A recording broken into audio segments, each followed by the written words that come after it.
आपने एक कहानी सुनी होगी कि एक ऐसा गांव है जहां लोगों को अगर पेड़ काटना होता है तो गांव के सभी व्यक्ति आके पेड़ के चारों तरफ इकट्ठे हो जाते हैं और पेड़ को भला बुरा कहते हैं, गालियां देते हैं। धीरे धीरे वो पेड़ सूखने लगता है और एक आधे महीने में वो पूरा जब सूख जाता है उसके बाद वो उसकी कटाई करते हैं। दोस्तों, शब्दों का कितने सारे प्रभाव है। तो एक छोटी सी कहानी मैं आपको सुनाता हूं। एक गांव में एक बच्चा बहुत बीमार हो गया था, बहुत जबरदस्त बीमारी उसको घेर ली थी और उसका इलाज कराने के लिए उसको देश विदेश सभी जगह लेके जाया गया, सब जगह उसको लेके जाया गया, लेकिन फिर भी कुछ फर्क नहीं पड़ा। सभी लोगों को लगा कि अब ये बच्चा मर जाएगा।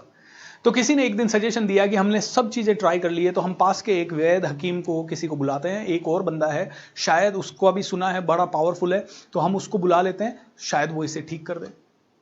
तो सभी लोगों ने कहा ओके ठीक है, लेट्स ट्राई। उसको भी बुलाया तो ये हकीम ने क्या किया, बच्चे को एक पत्थर के ऊपर लेटाया और उसके बाद उसके कान में कुछ न कुछ मंत्र पढ़ने लगा। उसके कान में कंटिन्यूअसली कुछ न कुछ मंत्र पढ़ने लगा। और जब वो उसके कान में मंत्र पढ़ रहा था तो एक बुद्धिजीवी इंसान जो हार्वर्ड से पढ़ के आया था बोले, are you mad? We have gone through all the doctors and everybody in the world. हम बेस्ट ऑफ द बेस्ट के पास जा चुके हैं और उससे इस बच्चे को कोई फर्क नहीं पड़ा। तुम क्या लगता है तुम कान में कुछ बोलोगे और ये बच्चा ठीक हो जाएगा? इतनी देर में साधु को गुस्सा आया। उसने उस बंदे को बोला, यू शट अप। ऐसे जोर से बोला, यू शट अप। इतनी देर में तो ये बुद्धिजीवी व्यक्ति भड़क गया। अरे इसको सहन नहीं हुआ, इसका ईगो खतरनाक, ये अमेरिका वाला, ये ऑस्ट्रेलिया वाला, ये दुनिया घुमा हुआ व्यक्ति, ये करोड़ों रुपए कमाने वाला व्यक्ति, ये मर्सिडीज वगैरह कारों में घूमने वाला व्यक्ति, इसको एक साधारण से फटी हुई धोती में आए हुए साधु ने, जिसकी जटाएं बढ़ी हुई है, बोल दिया यू शट अप, और वो भी गांव वालों के सामने। इससे बर्दाश्त नहीं हुआ, इसने पत्थर उठाया और मारने लगा। Are you mad? क्या समझते क्या हो तुम अपने आप को? इतना बोलना हुआ, इसने पत्थर उठाया मारने के लिए साधु को। उतनी देर में साधु ने कहा, स्टॉप, देख, मेरे एक शब्द यू शट अप या दो शब्दों के कारण तू साधारण इंसान से जानवर बन गया। हो सकता है मेरे दो शब्दों के कारण इस बच्चे की जान में जान आ जाए, इस बच्चे की जान में जान आ जाए। दोस्तों, शब्दों का कितना बड़ा पावर होता है समझिए। एक दिन मैं एक लड़की से मिला, ये एक पूरा परिवार ही था, तो पूरा परिवार मुझसे मिला और उन्होंने कहा, सर हमें किसी ने बताया है कि हमारी फाइनेंशियल ग्रोथ, बिजनेस के ग्रोथ हो ही नहीं सकती, हमारी कुंडली में शनि है, ये है वो है। एक और से मिला, उन्होंने कहा, सर हमारे प्रॉब्लम ये है कि हमारे तो ये बच्चे की जिससे भी शादी होगी उसका पूरा परिवार ही बर्बाद हो जाएगा। तो मैंने उनको एक कहानी सुनाई, आप फिर से सुनिएगा। एक राजा था, बहुत संपन्न था, बहुत बढ़िया राजा था। पूरे जिंदगी में उसके सब कुछ अच्छा चल रहा था, राजपाट अच्छा, आसपास के देश भी सारे मित्र थे, तो किसी तरह का शत्रुता का कोई खतरा नहीं था। राज्य में सब सुखी थे, सतयुग का युग चल रहा था, सब बहुत अच्छा चल रहा था। और जब सब बहुत अच्छा चल रहा था तो सभी लोगों ने कहा, यार ये क्या है, मतलब सब लोग खुश थे, राजा भी खुश था, राजा को भी ज्यादा टेंशन नहीं होती थी, राज दरबार में भी अच्छे अच्छे प्रसंग डिस्कस किए जाते थे, ग्रोथ की चीजें चर्चाएं होती थी। एक दिन राजपुरोहित यानी राज्य का जो चीफ पंडित होता था वो बड़ा भागता भागता राजा के पास आया। राजन राजन राजन, मुझे आपसे अकेले में बात करनी है। अरे राजपुरोहित जी क्या हो गया? राजन राजन राजन, मुझे आपसे बात करनी है। अरे क्या हो गया भाई पुरोहित जी, बताइए तो सही, व्हाट हैपेंड? नहीं नहीं राजपुरोहित जी, आपके राजा आपसे अकेले में बात करनी है। ठीक है, राजा ने अकेले में उसको टाइम दिया। बोला, हुआ क्या मेरे भाई, हुआ क्या? तो राजपुरोहित जी ने कहा, राजन मैंने आपकी अभी अभी कुंडली देखी है और आप 30 अगस्त 2021 शाम को 4 बजे इस दुनिया से जाने वाले हो। 30 अगस्त यानी कि 30 अगस्त का जो भी दिन है, 30 अगस्त को शाम को 4 बजे आप इस दुनिया से जाने वाले हो राजन। राजा हंसा, अरे पंडित जी अभी तो मेरी उम्र क्या है, मैं 35-36 साल का हूं, मेरे को कोई रोग भी नहीं है, मेरा कोई शत्रु भी नहीं है, राज्य पे आक्रमण का भी कोई वो नहीं है, मेरे घर परिवार में भी बहुत प्रेम है, सब कुछ शांति है, तो मेरे को किसी से कोई डर नहीं है। आप ऐसा क्यों कह रहे हो? ऐसा कुछ नहीं हो सकता। नहीं नहीं राजन, ऐसा सच है, मैंने कुंडली देखी है, मैं राजपुरोहित हूं, इतने सालों से मैं ये कुंडली के अध्ययन कर रहा हूं। अब राजा ने उसकी बात को हल्के में अड़ाया, राजा ने हल्के में उसकी बात को टाला और उसकी बात को टालने के बाद यू नो व्हाट, राजा ने कहा, ओ माय गॉड, ये तो कुछ हुआ। रात को राजा ने एक रोटी कम खाई।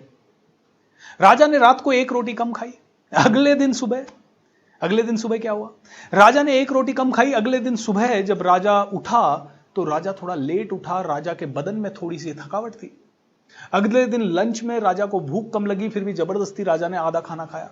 अगले दिन शाम को राजा को हुआ नहीं, तो घर में फैल गया माहौल कि अरे भाई राजा की तबीयत शायद ठीक नहीं है, राजा कम खाना खा रहे हैं।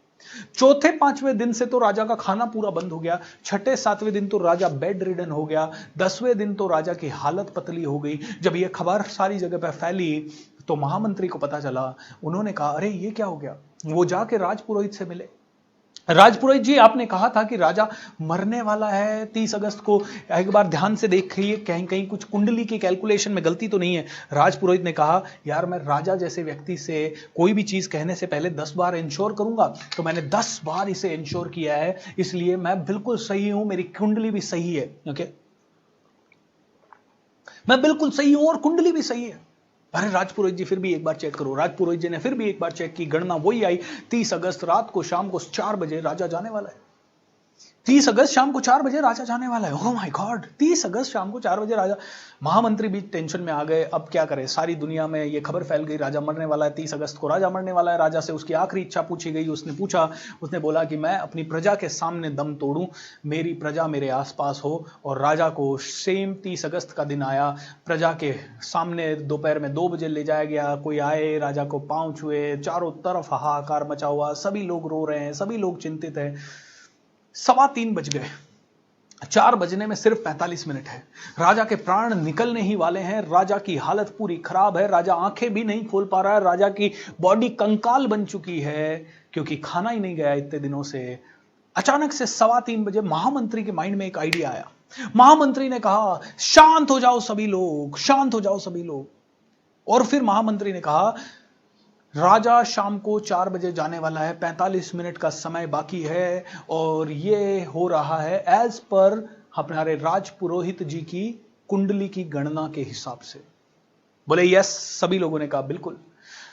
राजपुरोहित जी एक रिक्वेस्ट है, सारी जनता के सामने एक बार फिर से कैलकुलेट कर दीजिए, कहीं कोई आपसे कुछ गलती तो नहीं हुई। राजपुरोहित ने कहा महामंत्री जी आप मेरी इंसल्ट कर रहे हैं, आप मेरी इंसल्ट कर रहे हैं। मैंने 1000 बार कैलकुलेशन कर लिया, मैं ऐसे ही थोड़ी बोलूंगा। और परिणाम आपके सामने देख रहे हैं, आप देख रहे हैं राजा मरणासन्न पे है, राजा मरने वाला है पूरी तरह से। महामंत्री जी ने कहा एक बार फिर भी पूरी जनता की रिक्वेस्ट है, एक बार कैलकुलेट कीजिए। महामंत्री ने 5 मिनट का समय लिया, कैलकुलेट किया, देखिए बिल्कुल सही है। अब महामंत्री ने कहा राजपुरोहित जी एक रिक्वेस्ट है आपसे, आप ये भी बताइए कि आपकी और मेरी कुंडली क्या कहती है। तो उन्होंने महामंत्री की कुंडली निकाली, बोली आप जिएंगे 2056 तक। ओके, अपनी निकालिए, मैं जीऊंगा 2075 तक। जैसे ही राजपुरोहित ने कहा मैं जीऊंगा 2075 तक, महामंत्री ने अपनी तलवार निकाली और राजपुरोहित का सर धड़ से अलग कर दिया। क्या कर दिया? सर धड़ से अलग कर दिया और पूरी जनता को बताया कि राजपुरोहित ने देखो क्या कहा था। राजपुरोहित ने कहा था वो 2075 तक जिएंगे और वो 75 सेकंड भी नहीं जी पाए। इसका मतलब है राजपुरोहित ने जो कहा राजा के लिए वो भी झूठा हो सकता है। इतनी देर में तो सभी के चेहरों पे उमंग आ गई, सभी के चेहरों पे जबरदस्त एनर्जी आ गई और ढोल बजने लगे, नगाड़े बजने लगे, शहनाइयां बजने लगी और राजा ने एकदम से उत्सव जैसा साउंड सुना तो राजा को लगा ये क्या, सभी बोलने लगे राजा जिएगा, राजा जिएगा। और राजा ने ये जब सुना तो राजा की आंखें हल्की हल्की खुली।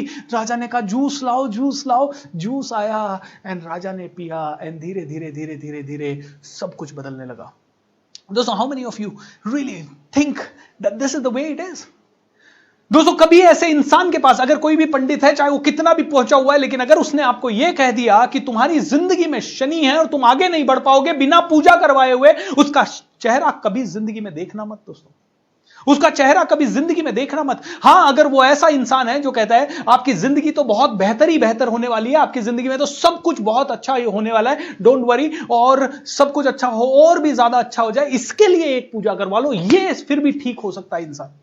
लेकिन अगर तुम्हें कोई डरा रहा है और तुम्हारे माइंड में जानबूझ के डर का गेम डाल रहा है, ओ तुमने ये नहीं करवाया तो तुम्हारा प्रॉब्लम हो जाएगा, दोस्तों ये वास्तुशास्त्र हो या सब कुछ हो, यह सब उन शब्दों का या उन विचारों का कमाल है जो आपके माइंड में आते हैं। वास्तुशास्त्र स्वयं में कितनी पावर है मुझे नहीं पता, लेकिन जब एक पिरामिड घर के अंदर लगा लिया जाता है या उसका एक मंत्र पढ़ के कोई और चीज बना दी है या उसका एक तांबे का तार से किसी चीज का पार्टीशन किया जाता है, तो आपको उसको देख के लगता है अब मेरे घर का वास्तु सही है, अब मैंने वास्तुशास्त्र शांति की पूजा करवा ली है, अब ये जो थॉट है ये आपकी जिंदगी बदलता है। ओके, सो विचार बनाएं जिंदगी। इसीलिए दोस्तों मैंने किताब लिखी है master your thoughts master your life. इसी